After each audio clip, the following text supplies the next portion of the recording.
हमने कहा था कि बाहुबली को लाइए, शिक्षा के क्षेत्र के बाहुबली, स्वास्थ्य के क्षेत्र के बाहुबली, टेक्नोलॉजी के क्षेत्र के बाहुबली, समाज सेवा के क्षेत्र के बाहुबली, कानून के क्षेत्र के बाहुबली, कृषि के क्षेत्र के बाहुबली, हर क्षेत्र के बाहुबली, यानी अनुभवी लोगों को लाइए और इस बाहुबली को इससे रिप्लेस कर दीजिए, बिहार का बहुत कल्याण होगा।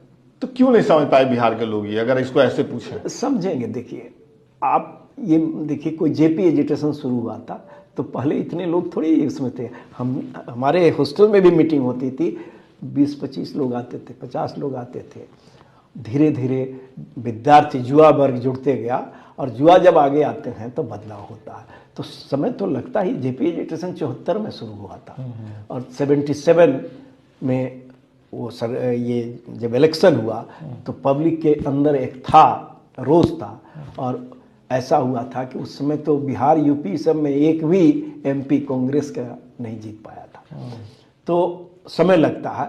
वैसे ही गांधी जी का आंदोलन तो एक दिन का थोड़ी था, और गांधी जी को ट्रेन से बाहर फेंक दिया गया। अगर वो नहीं हुआ रहता तो शायद गांधी जी यहाँ भारत में आकर के उस तरह का आंदोलन नहीं खड़ा पड़ते, क्योंकि उनका इरादा पक्का।